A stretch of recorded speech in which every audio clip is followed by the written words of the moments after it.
welcome to the Andy Hardy Show. I'm your host, Andy Hardy. The last episode, I went over what it was like to become completely disillusioned, the depths of depression that I experienced, and then eventually leaving the cult altogether and what that was like. And this week, I kind of want to go over emotionally what it's like to have to re-find yourself, and then for me to rebuild my businesses once I was thoroughly out from underneath them. So let's dig into it. Well, obviously I was very depressed. Having to admit to yourself that for 22 years 22 years of your life, 23, 24, are worthless, meaningless, and in many cases worse than that because of the hurt you caused yourself, your family, and so many other people in your life. In another episode, I want to get into all the people throughout my life that I personally hurt, that I know that I hurt. And in some cases, there's irreparable damage. You're completely disconnected from people, and there's really not any imaginable way to fix that. And I want to talk about some ruined relationships I've had, but we'll unpack that in another episode. So coming through all of this, that is part of something you have to admit to yourself. You look back at your past love life, whether it was inside or outside, or me, any girl. I only dated one girl. Maybe I don't really consider the other one having been dated. So I dated one girl on the borderline of that, and just realized, that I destroyed that relationship, and I did some very deep emotional harm to her. Thanks to the cult, but I mean, you judge yourself for it, because that's what the cult teaches you to do, of course. Anyway, so admitting to yourself that all of this has been fraudulent or wrong, and coming out of that, it's depressing. It's scary. You feel naked a lot, and you don't want to talk to people, because you're 22. You should be, or you're 23, or you're 24. You should have graduated college, and if you have, then you graduated in independent fundamental variety of that, probably. But you should have had some kind of job. You should have actually had savings, and that's one big thing that I didn't have, and most people don't, because when you're giving 10% of your income to this organization and literally all of your free time, how the hell do you save money? Because the institutions don't teach you to do any of those things. They don't teach you to be financially responsible. And if the church you're in is teaching you that, then stick with it, because it may be a good place for you to be. But for our specific variety of this, it was not. They took all of your time, and they took all of your extra money. So there was no time for you to make extra money to save money. There was no money for you to save, because if you had extra money, they pressured the hell out of you to put it in the offering plate. They had extra offerings, and if there was somebody in town who needed something, they'd have another. We could have 5, maybe even 6 offerings, which is where they pass the plates asking people to give money on a Sunday. How the hell, when you have 6 times they present you with a tear-jerking need and tell you that, we need your money for X, Y, and Z, how do you save money? How do you save money? You can't, because if you've got money in a savings account, they're going to pressure you, they're going to twist your arm until they make you feel so bad for having any extra money set aside that you're going to write them a check by the end of the week for all that money. Rest assured. There was something else I wanted to dig in with that. But, the last church I was in, which is a huge church, it was First Baptist Church, for those of you who know it, in Hammond, Indiana. They had a fund. And they were having some issues with the interior of the building kind of falling apart. That's their fault, because they built this massive, ridiculously, I want to say it was $130 million, what they paid for this 7,500-seat auditorium. And they couldn't afford the payments. They're currently going into, I think they're chapter 11. I think that's a kind of floating bankruptcy, and then I think 7's final. Right? If I'm wrong, correct me. But they are definitely experiencing some issues having enough money. But the problem is people aren't going to give an organization if you walk in and the carpets are torn and you have issues that you have with any kind of building that has a traffic that building has. And I gave them money at one point. Me, I'm poor, I'm broke, I have no money, and they just fucked me on a deal. And I gave them money to help them repair carpets. It wasn't a whole lot, but it would have been my savings for that month or that week or those months that I was there. And I would think I was laying in bed last night when I realized that, and I just like broke out into laughter. I'm like, you're accepting money from some people so poor to repair your carpets, and these people can't even put meals on the table 3 times a day. You want to do some good? Sell the building you're trying to maintain and give the money to the people who need it. There you go. There's some good to do. Or sell the building you're trying to maintain, invest the money in growth stock mutual funds, and annually give away 15 to 20% of what you've got in there. Like, that's not that hard. And yeah. So anyway, so you admit to yourself all of this was it was BS.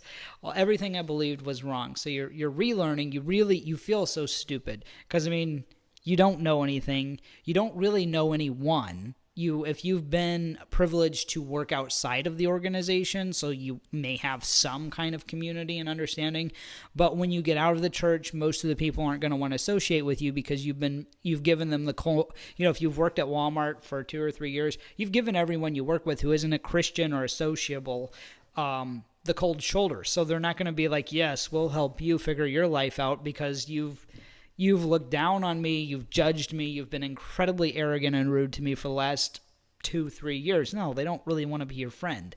And that's understandable, but you're taught to basically, you shun everybody. The only time you really talk to people outside of church, again, this is if you're a really spiritual person, is to give them a track, which is something which tells them how to be acceptable in the eyes of our organization or go to heaven or whatever you want to call it. They call it the Romans Road. But anyway, you're supposed to get them saved, bring them into the fold, bring them into the cult, take all their money away from them and their time. And other than that, you really don't communicate with people outside of the church if you're a very spiritual person. Some people do, some people don't. So for me, I hadn't. So I really didn't have much form of community outside of all the people that I knew from church. And everyone I knew from church was either strapped or I don't think the church I was in really didn't have enough business ties, maybe 1 or 2 people. And so walking away from that, the best thing I could do was just to kind of pick up where I left off, but it was to start all over again. So I had to remarket. I had to rebrand. I think one of the first things I did was I saved up enough money to buy some business cards. And I went to Vistaprint and I bought business cards. And then I saved up for a couple of weeks to put enough gas in the truck. And I went to every store in town that did any kind of clothing-related merchandise. And half of them wouldn't carry my cards, but half of them did. And of those who did, I went out a couple of times a month. And I made sure they had as many of my business cards as their business card holders could hold. And I made sure all the employees at those establishments knew who I was and that if someone needed alterations to send them to me. And over a period of 6 months, I got a really good name with our dry cleaners, we have a pretty big denim retailer here in town, and they liked me because I was inexpensive, because I worked out of my house, and I did very good work, and I stood by my work. If I did something wrong, I fixed it for free, because you don't pay me to do something for you wrong. That's just good business. And here's the thing. If you're trying to start a business and you're having to charge people for doing something wrong, you can't seem to do it right enough to actually make money, you're in the wrong business. Go find something you're good at. And there's something you're good at. I'm not telling you to go kill yourself. There's something you're good at. You just need to experiment and figure out what that thing is. And self-employment is not for everyone. I can tell you right now that my fiance is not the kind of person that will or ever probably be self-employed. And that's a good thing. She works great when she's working with, for, around someone else. But it's really hard to get up and say, I'm going to shoot a podcast today. I'm going to do a video today. I'm going to call X number of people today. I'm going to go market this, and then at the end of the day, you come home and you've got all the other work that everyone else has, so life work, and then you've got, all the work that you've acquired from doing all the work you've done that day. And I think a big part of it is people stress out about, organizing it and getting it done. But if you know what you're doing, it's going to take a year for you to get a schedule sorted out that really works for you. But it's not the end of the world, and I am a huge advocate for self-employment. And if you're just leaving the cult, or you're thinking about leaving a cult, if you can nail down a place where you can stay for 6 months to a year, for instance, where I'm at even right now, I cut the grass and I do some maintenance, and that pays my bills.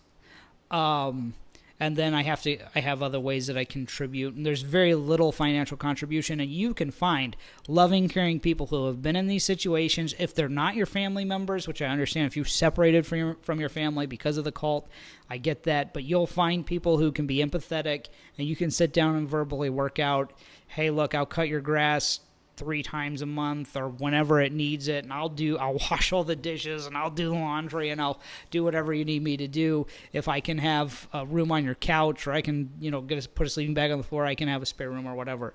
And then beyond that, if you're good at something, you've got a skill, or maybe you've already got a skill and you can go get a job with it, then absolutely go do it. Find something that requires, I think some of the best advice I've heard, do something that requires the least amount of your time and energy and makes you the most money. If you're starting from scratch, this is going to be hugely beneficial to you, because you're getting paid the most for the least amount of time, which means you have good take-home pay. It doesn't have to be the best take-home pay, and you don't need to work 60 hours a week, because you're trying to find out who you are. And if you force yourself, whatever mold you force yourself into out of getting out of one of these cults, you're going to take too quickly, and it may not be healthy for you. So take some time and figure out what you're actually good at. You may know. Typically, you've got a list of 4 or 5 things your family and the church never allowed you to do. And for me, it was typically sewing, especially working with dresses. They didn't want me to do, because if I could work on a woman's dress that was in the cult, that probably meant I was going to have sex with her. That's just how they saw that. You touched my wife's skirt.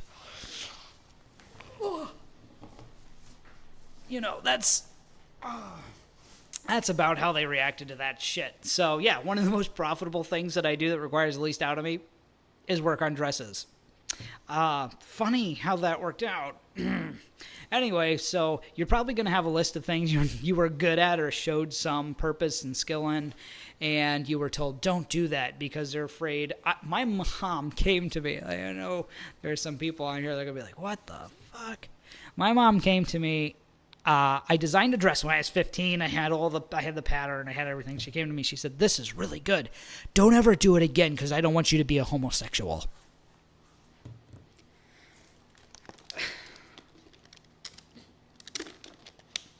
I'm not a homosexual, but so what? I just remember thinking, I'm good at this, and what the hell does that have to do with my sexual orientation?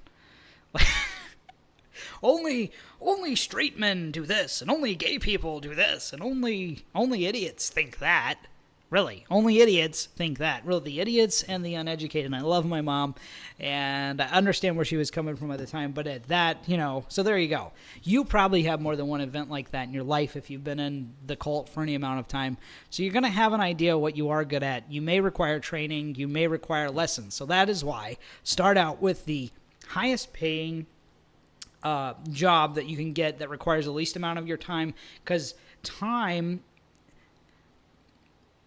is always more important than money, and there are a lot of people and a lot of basic things on earth that tell you the opposite, and it's not true. Time is always more important than money. And it doesn't matter whether you're getting paid $7 an hour or $7,000 an hour. Your time is always more valuable, because you'll never be able to make more money than you're making today if you don't have the time to sit down, straighten your thought process out, and figure out where your outgo is going, and minimize it and figure out what your best channel of income is. If you spend all your time making money to pay bills, you never, ever, ever, ever find that clarity. You never will. Because all that'll happen is you'll continue to not only pay those bills, you'll continue to rack up bills in place of past bills. And that's just it's a cancer. So especially it's really hard for people who are, again, starting all over, because you might be 40 and you could be 40, get out of this cult and never had control over your money. And this is very much true because they controlled it. Because if you got paid on Monday, then you wrote a check on Monday, or I think people get paid on Friday. That tells you how out of touch I am with regular jobs. But if you get paid on a Friday, that meant Friday you sat down and you wrote a check. If you made $2,195.73, you sat down and you wrote a check for $291.57. 10%.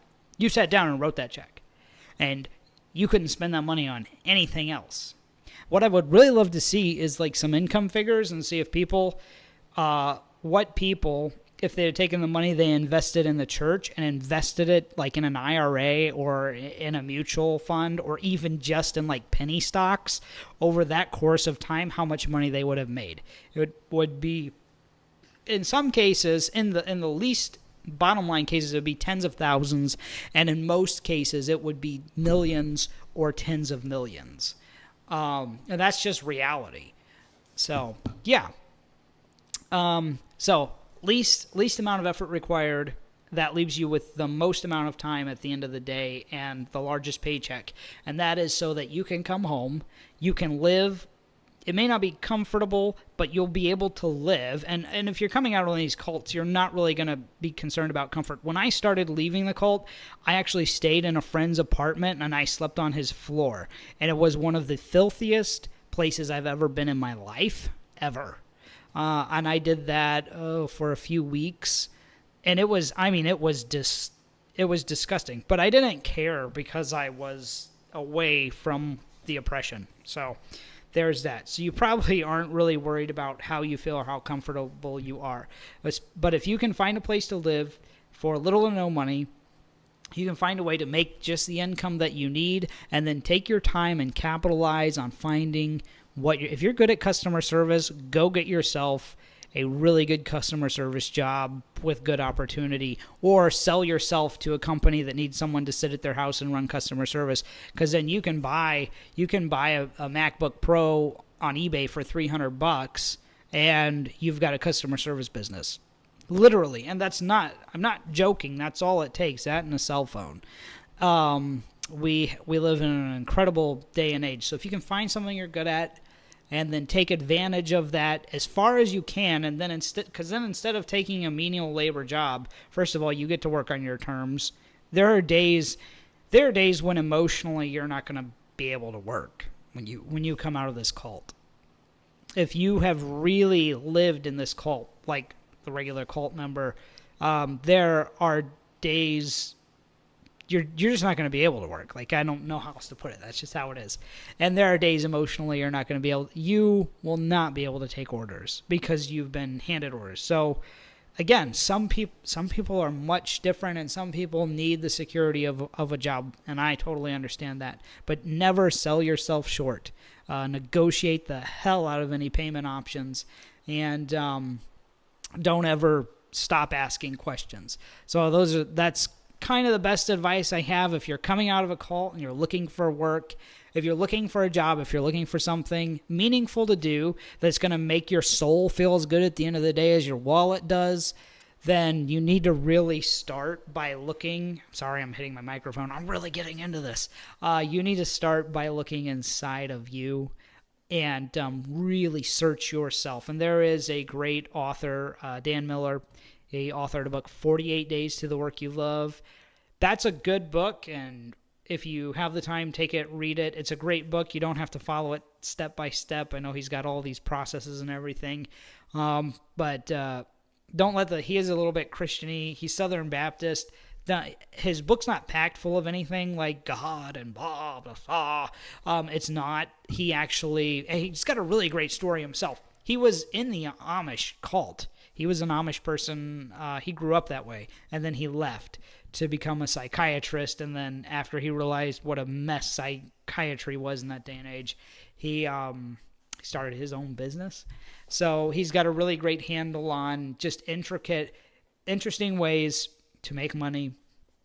And then if you're going into a market, and I'm going to say this before I shut this down. If you're going into a market where there's a lot of competition, or you know the competition, then outwork all of them and don't undercut them so much that you can't recover. But you can take your first 2 or 3 jobs on at $5 or $10 less, because that's all that it really takes. If you come in $5 less than the competition, sometimes people are just willing to take a chance on you because you're $5 cheaper.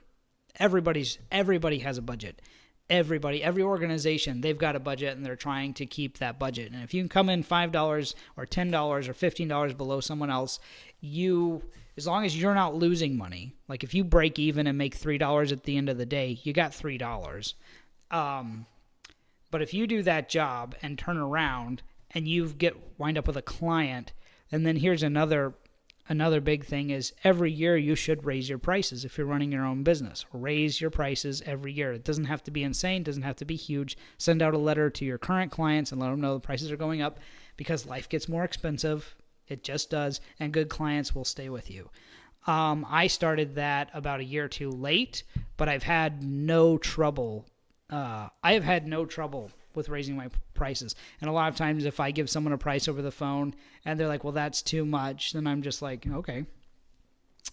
They probably wouldn't have wanted to pay me if I'd have charged them less anyway. So raise your prices, undercut the competition in a way that still you're making money. Because a lot of times if you're coming in on your own and you've got half the equipment the competition does, you own it, then you have no payments, or you have less payments and you have less wear and tear, so you can't afford to come in $5 or $10 below them. And then if you can hook a couple of good clients at that point, and understand, like even with tailoring, you wouldn't think so much, but having repeat clients, if you're running your own business, that is livelihood for you. So doing a good job, and a big part of doing a good job is doing something you are genuinely good at. And that takes you looking inside of yourself, not looking at the marketplace, but taking a really good look at yourself, finding something that you personally love and enjoy doing and are good at. And if you need help with that, call someone who knows you and say, what am I good at? And trust me, they'll tell you. They'll probably tell you 4 or 5 things. And you'll be like, oh, I am? Yeah, you are. And find out what you're good at, and then find the one thing and all the things that you're really good at. And find the thing that you enjoy the most. And then what you do with that, then you take that. So I'll give you an example. I sat down and I said, I need to work, but I can't sign up for a part-time job at Walmart because it stresses me out and I'll kill myself in a week. And that's legitimately, it will, because I cannot keep up with the schedules. I freak out. I worry that they're going to fire me. And I would do any menial labor job, hourly rate job like that, I couldn't do. I love lawn care, but lawn care hours are during the summer and they're way too long. And I do not have the energy to run that, especially in the heat here. So I sat down and I looked, instead of looking at the market as I had just approached it like that, I looked at me. I said, what am I good at? Well, I'm good at lawn care, but I've already checked that off the list because I know it's available. I'm good at customer service, but I've checked that off the list because at that time I actually didn't have the technology to be a customer support unit in the field for another company. I could now, but I don't want to. I'm good at customer service, but I didn't really want to do that, and I didn't have the equipment to do it. I said, you know what I've got? I had 3 spools of thread and a needle. I sew by hand. I'm a handcraft tailor. And I looked at what I had. I had a couple of pieces of marking chalk. And I said, I'm good at sewing. I really love sewing. I do all of my own work. And then I took that to the marketplace. And I found out that at that time, there was only one other tailor in the area who was reputable. There were 2 or 3 other ones, but they weren't reputable. Now we may have 3, but the competition in that field is very low. The charges that the unreputable tailors are $3 to $5 above my charges on average, and in some cases hundreds of dollars more. The work is subpar. It's machined and it's done by people who didn't take the measurements, which means it's just subpar. That's subpar. My work is well above the quality and the standards of their work. I offer free adjustments, and I come in cheaper every time. And I don't come in cheaper to hurt myself, because I have raised my prices substantially in the through the past couple of years. But I'm still coming in well below their prices, doing far better work, and I have not had one issue with it. And the number 1 and 2 reasons is it's something I'm good at, and it's something I enjoy doing. So even at the end of the day, it's something I want to pick up and do. At the end of the day, that's what I want to do. And time flies when I'm doing it, and I don't get stressed out about it because I'm good at it. And you'll find that if you're genuinely good at doing something, you retain far less stress when you're doing it than you do when you're doing something that you're not good at. See, I have several friends. In fact, my little sister doesn't have good balance. She would be the worst tightrope walker in the world. She might be able to get herself to do it. She may physically be able to manipulate everything in the universe so that she can walk a tightrope, but she'd die of a heart attack at like the age of 23 because she'd be so stressed out trying to do it because she has bad balance. I would be the worst quarterbacker in the world, because I wasn't built for it, and I'm not good at it. I would probably die in my first football game. So if you're doing something you're bad at, you're constantly going to be stressed out about it. You're going to be tired about it, and that, honestly, let me give you one more example before I'm done, because you got to think about what a job takes out of you. That has got to come out of the costs. My fiance works as a CNA, and I'm trying to get her to take a desk job to finish her nursing school out because of the physical wear and tear it takes on her. And I sat down with her and I figured out what it's going to cost her financially out of her pay. Because you'll look at something and you say, but they don't pay as much as this facility. Yeah, well, if you've got to pay for a massage therapist, or you're going to a doctor and you have regular copay fees, or you're paying for a certain for pain medicine or muscle relaxers or something like that, you're paying for a higher insurance plan because you have to go to the doctor so often because of the job that you're doing, that comes right out of your paycheck. So you should factor that in, just like fuel, just like rent, just like any other expense. And a lot of times you'll find that if you take the less paying job, it requires a little bit less of you, especially if it's something you're doing just to get through a year or 2 years or 3 years of your life. You'll find that less paying job actually pays you more on average than the job that's costing you so much wear and tear physically, emotionally, and mentally. And that is where we're going to leave the episode today. Thank you so much for joining in. It's been a pleasure, and I am really going to try and keep cranking these episodes out. I will see you next time right here on the Andy Hardy Show.